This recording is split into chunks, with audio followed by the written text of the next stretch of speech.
Armed federal agents surrounded a compound in the Mojave.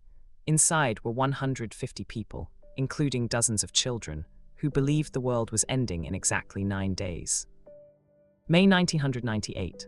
The Nevada desert is 115 degrees at noon.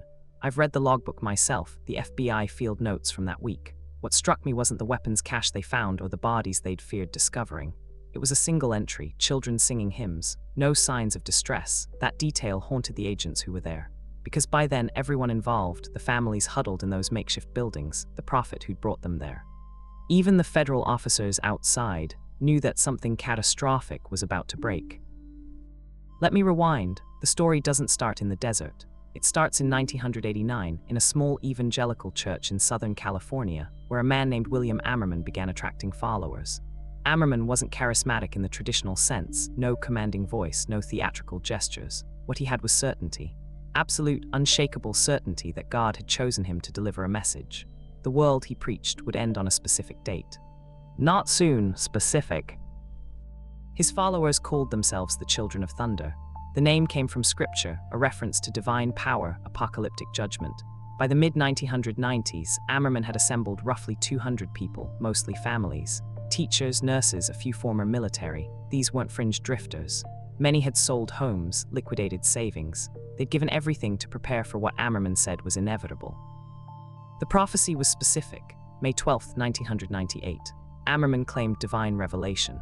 On that date, he said massive earthquakes would destroy California. Nuclear war would follow. Civilization would collapse. The only safe place, the Mojave. So in early 1998, Ammerman relocated his entire community to a remote compound near Beatty, Nevada, roughly 120 miles north of Las Vegas, in genuine nowhere. What happened next was a slow-motion collision between faith and reality. Ammerman had stockpiled weapons, not just rifles, but explosives, ammunition, materials that suggested he wasn't just preparing for end times. He was preparing for siege. The compound's perimeter was reinforced. Vehicles were positioned as barriers. Children attended school in underground bunkers. The setup screamed armed resistance, not religious refuge. By early May, neighbors and eventually local police had reported the compound. Federal agents began surveillance. What they documented was almost surreal. Families living in extreme heat with minimal resources, children in makeshift schools, armed sentries rotating shifts. But critically, there was no overt violence, no hostages, no direct threats against outsiders. Just a community waiting for apocalypse, armed as if expecting a war. Then came May 12th, the date Ammerman had promised everything would end. Followers woke expecting earthquakes, fire, judgment. The sun rose, nothing happened, no tremors, no sirens, just heat and silence. Ammerman's explanation was immediate. God had granted a reprieve, 9 more days. May 21st would be the real date. The community accepted this without question. Their certainty didn't crack, it just shifted. That's when federal agents made their move. They couldn't wait 9 more days. The compound was heavily armed. The situation was volatile. On May 15, 1998, FBI and ATF teams surrounded the property. They had helicopters, tactical units, negotiators.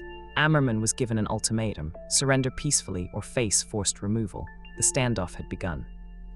What followed wasn't Waco. There was no gunfire, no inferno, no deaths, but it was psychologically brutal.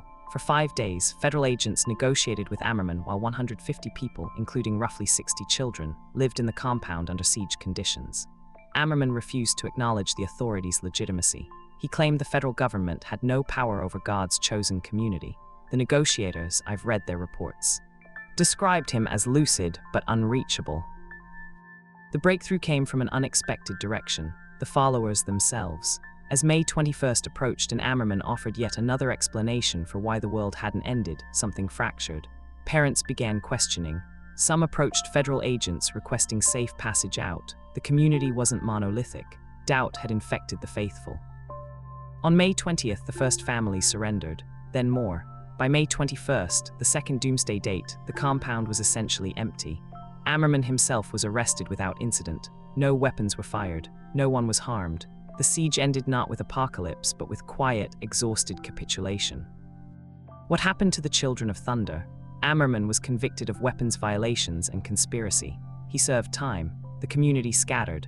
Families reclaimed lives that had been suspended in apocalyptic waiting. Children returned to normal schools, but the psychological toll was permanent. Many followers spent years deconstructing the indoctrination they'd accepted without question. The Mojave Siege remains one of the most understudied cult standoffs in American history. It lacked the notoriety of Waco or Ruby Ridge. No one died. No dramatic confrontations were televised. But the mechanics of control, how a single man convinced 200 people to abandon everything, how certainty could override evidence, how children became collateral in an adult's delusion, those mechanisms are still operating today. I've spent years reading about cults, the theology, the manipulation, the aftermath. What strikes me most about the Children of Thunder isn't how they were wrong, it's how they were willing to be wrong. Ammerman revised prophecy. The followers accepted revision. That flexibility, that loyalty despite repeated failure, that's the actual mechanism of cult control. Not force, adaptive belief. The children who emerged from that compound in 1998 are adults now.